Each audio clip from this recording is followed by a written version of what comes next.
Why should software developers support accessibility? Business is a part of life.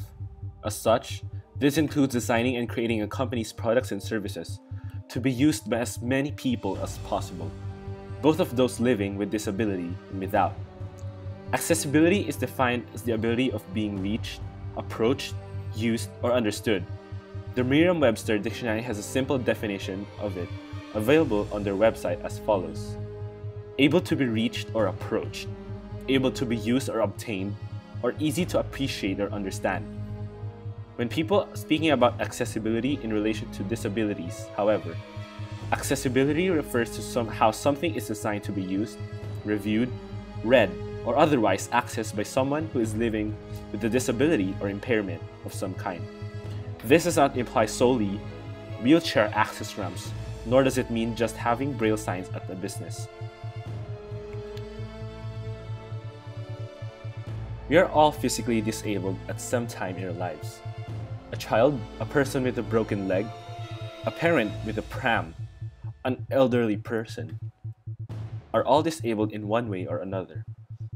Those who remain healthy and able-bodied all their lives are few.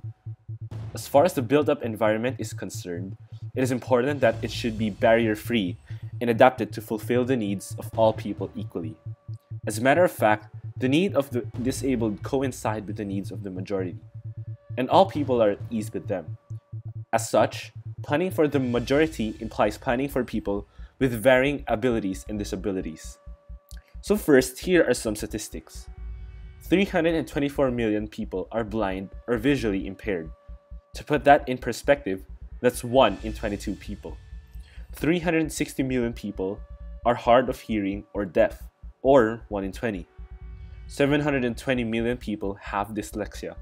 That means 1 in 10 people. When you add all of that up, these numbers mean that 1 in 7 people, 1 billion in total, have some sort of disability. Contrary to some popular beliefs and misconceptions, those who are blind and or deaf lead full, productive lives, and a lot of them do so through the use of accessible technologies, such as screen readers and closed captioning. As can be seen, the web is fundamentally designed to work for all people, whatever their hardware, software, language, culture, location, or physical or mental ability. When the web meets this goal, it is accessible to people with a diverse range of hearing, movement, sight, and cognitive ability.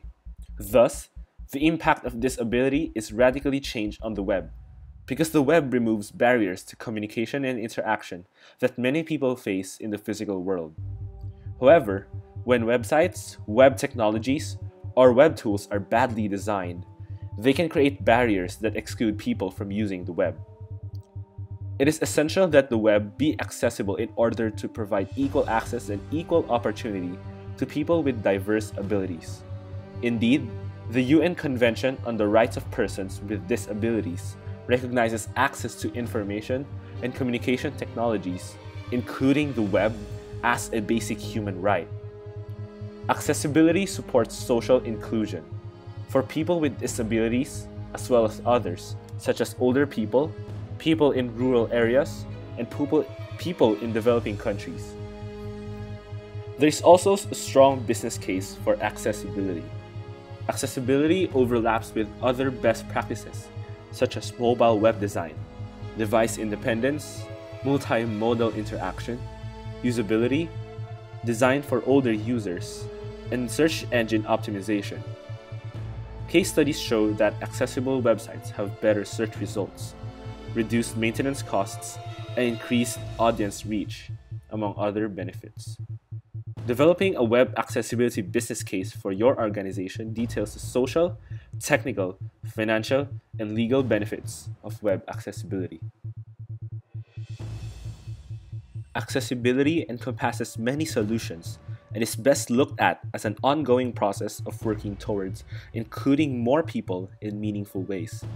When it comes to including those with visual impairment, these solutions include Braille, large print, electronic document accessibility, and audio versions of text.